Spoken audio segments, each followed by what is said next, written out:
Alright, this is block 5, the Roaring Twenties, section 3, A Changing Society. The section starting with Henry Ford and his Model T. Here's Henry Ford, one of the most important Americans really ever to live. And the picture over there on the right is him as an old man, which is kind of how we remember him. But we have to remember that when Henry Ford was kind of doing some of this stuff that he was doing, he was not an old man, he was a young man like the one we see over here on the other side of your screen. Henry Ford was born in Dearborn, Michigan. And from a young age had, a propensity to, figure out how things worked. He liked to dig around in, motors and farm equipment and stuff like that. And he built his first car in the late 1890s. But what made Henry Ford revolutionary was this. This is one of the many versions of the Model T Ford. The Model T Ford is revolutionary in the sense that it is the first car that the average middle-class American can afford to buy new, and many working-class Americans could afford to buy used. Before Henry Ford came around, there were lots of cars. Henry Ford did not invent the automobile. What Henry Ford did was invent an automobile for regular people. The car before Henry Ford was a plaything for the rich. A plaything for, the well-to-do who would drive around country lanes, honking their horns and having a good old time of it.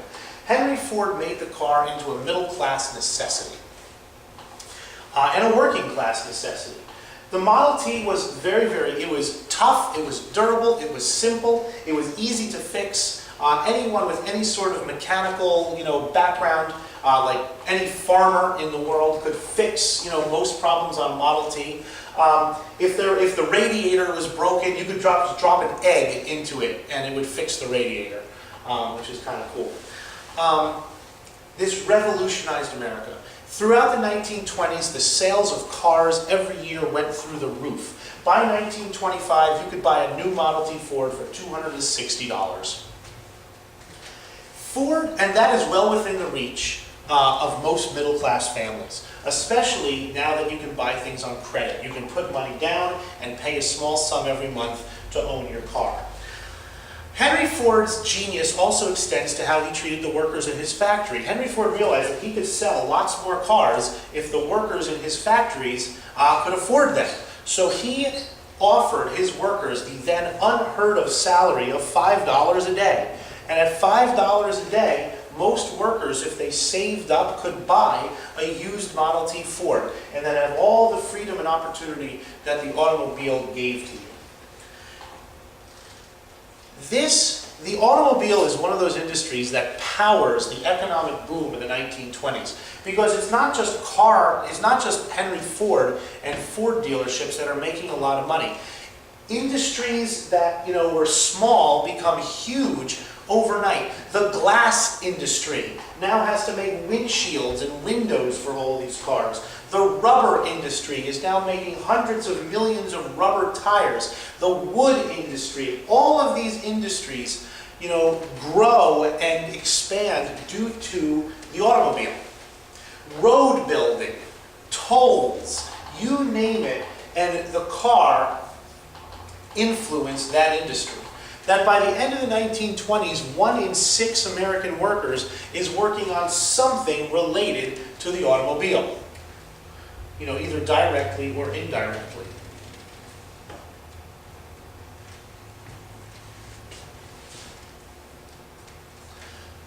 The car also brought untold social changes in so many different ways.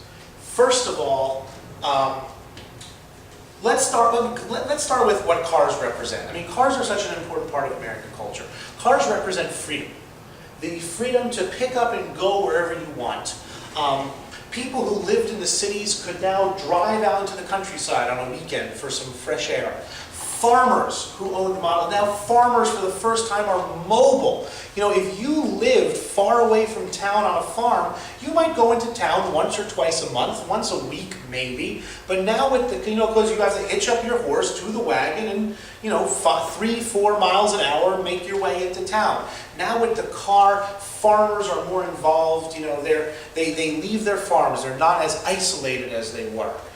The change in the role, and for women, especially young women. Women now could get out.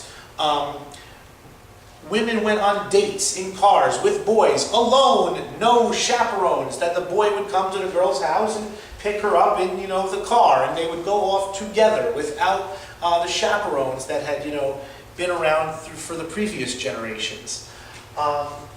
Urban sprawl begins. Now, this is kind of, nowadays we think of cars as these, polluting machines. But when cars first came out and became popular in the 1920s in American cities, they were hailed as a solution to the terrible pollution and dirtiness that was pervading American cities. And the pollution in American cities was all the horse manure that was constantly laying around city streets. The car was seen as an environmental godsend. Which is ironic, seeing how many of us see cars today. It starts to create urban sprawl. People no longer have to live close to where they work. They start to be able to travel into the cities from the suburbs. And because people want to travel more, you need to have industries like gas stations, roads need to be built, bridges need to be built, tunnels need to be dug. Traffic jams start happening. This is a view in New York City in the mid-1920s. And you can just see if you just replace the cars with modern cars, it would look just like a New York City street does in 2012.